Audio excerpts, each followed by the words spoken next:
Double standard, जी हाँ, एक तरफ दूसरा, दूसरी तरफ दूसरा व्यवहार करना। साथ ही साथ अगर बच्चे हैं, अगर आपने दूसरी शादी कर रखी है, पहले शादी से जो आपके बच्चे थे, दूसरी शादी के बाद जो बच्चे हुए, दोनों के बीच में पति या पत्नी भेद करने लग जाएं, अलग अलग स्टैंडर्ड फॉलो करने लग जाएं। और तीसरा, जहां पर पति या पत्नी का एक्सीडेंट हो गया, जब आपके पति या पत्नी को आपकी ज़रूरत थी, आप भाग खड़े हों, और ऐसी स्थिति में क्या होगा। इस पर्टिकुलर जजमेंट जो कि है सुशीला अग्रवाल वर्सेस रमेश चंद्र अग्रवाल का 2007 वॉल्यूम 1 डीएमसी पेज नंबर 857, ये आएगा आपको काम। जी हाँ, जरा बात करते हैं डबल स्टैंडर्ड, जब जरूरत तब भाग जाना, और इसके साथ ही साथ कोर्ट के क्या व्यूज आते हैं, इसका क्या इफेक्ट होता है पर्टिकुलरली आपके मैट्रिमोनियल रिलेशन पे, इस पर्टिकुलर वीडियो में हम जरा बात करेंगे। अगर आपने सब्सक्राइब नहीं किया चैनल, सब्सक्राइब जरूर कर लें। लगातार जो लॉ से रिलेटेड कंटेंट है वो हम आपको बेचते रहते हैं। आप सभी ने शुरुआत अशोक पांडे के साथ लीगल एडवाइस में की है। चलिए जरा बात करते हैं कि अगर आपके पति या पत्नी का डबल स्टैंडर्ड है, आपकी वाइफ का डबल स्टैंडर्ड, आपके हस्बैंड का आपके बच्चों के प्रति आपके लिए डबल स्टैंडर्ड है, तो उसका क्या इफेक्ट पड़ेगा। महत्वपूर्ण बात यह है कि जब शादी होती है, अगर आपकी पहली शादी से बच्चे, फिर चाहिए आपकी वाइफ ने डाइवोर्स ले लिया था आपसे, या हस्बैंड का डाइवोर्स हो गया था, और फिर आप जो सेकंड मैरिज में आते हैं, आपके दो बच्चे दो अलग अलग स्पाउस से हो गए, उन बच्चों के बीच में भेदभाव करना, दोनों को अलग अलग स्टैंडर्ड फॉलो करना, ये भी एक तरीके की मानसिक प्रताड़ना बना देता है। जी हाँ, आप मानिए। और ये सुशीला अग्रवाल वर्सेस रमेश चंद्र अग्रवाल की जजमेंट 2007 में बहुत ही क्लैरिटी के साथ में स्पष्ट किया गया था। साथ ही साथ आप अगर ये भी समझने की कोशिश करें कि जो वाइफ है, जब जरूरत हुई तब भाग खड़ी हुई, अलग हो गई।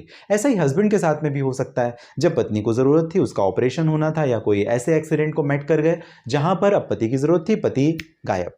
ऐसी स्थिति में भी ये मानसिक प्रताड़ना तो बन ही जाती है निश्चित तौर पे। और ऐसा ही हुआ था क्योंकि पत्नी, हस्बैंड का एक्सीडेंट हुआ, हस्बैंड कोटा में थे, एक्सीडेंट होने के बाद पत्नी अपने मायके जयपुर चली जाती है, अपने बच्चे को लेकर के शिफ्ट हो जाती है, और ये चीज कोर्ट के सामने आती है। जब स्टेटमेंट लिए जाते हैं तो अपने स्टेटमेंट में वो बताती है, हाँ मैं चली गई थी।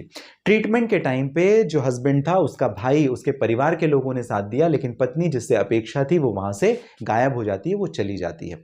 साथ ही साथ ये चीज जब रिकॉर्ड में आ जाती है तो लर्नेड जज ने ये बताया कि क्योंकि पत्नी ने डबल स्टैंडर्ड बच्चों के साथ में भी, दोनों बच्चों को ध्यान रखने, अपने बच्चे का ध्यान रखती थी, पति के बच्चे का ध्यान नहीं रखती थी।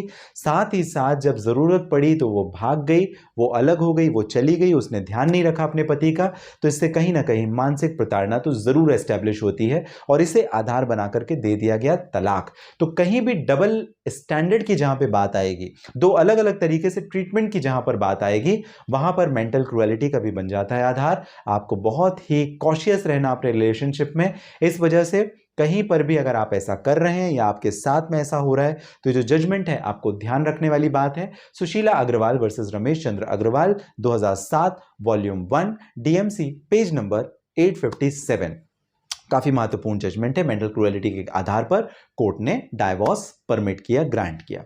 आपकी जानकारी कैसी लगी मुझे जरूर कमेंट बॉक्स में मेंशन कीजिएगा। साथ ही साथ इसके पहले एक जजमेंट जहां पर जो एडमेंसी होती है, अकड़ होती है, ईगो होता है, और पति के लिए पत्नी के अपशब्द, गलत शब्दों का इस्तेमाल, समाज में लोगों के बीच में अनाप शनाप कह देना या उसकी बेइज्जती करना, इन सारी चीज़ों को लेकर के Savitri Bulchandani versus Bulchandani AIR 1987 Delhi page number 52 का जजमेंट मैंने आपको बताया था। इसके पहले का एक जो वीडियो है ना, एडमेंसी के ऊपर, एडमेंट बिहेवियर ऑफ स्पाउस के ऊपर, वो जरूर देखिएगा। फैमिली लॉ से रिलेटेड संबंधित है, डाइवोर्स से संबंधित है, वो भी आपके आएगा काम। आपको अगर इस चैनल के माध्यम से दी गई जानकारी पसंद आती है ना, लाइक कर दीजिए, सब्सक्राइब कर दीजिए, कमेंट कर दीजिए अगर आपके कोई प्रश्न है तो। साथ ही साथ अगर डायरेक्टली करना चाहते हैं मुझे बात, इस पर्टिकुलर वीडियो के डिस्क्रिप्शन में डिटेल लिंक है जहां से डायरेक्टली आपकी और मेरी होगी बात। आप सभी विशेष तौर पर आपका समय मुझे देते हैं, इसके लिए आप सभी का बहुत धन्यवाद।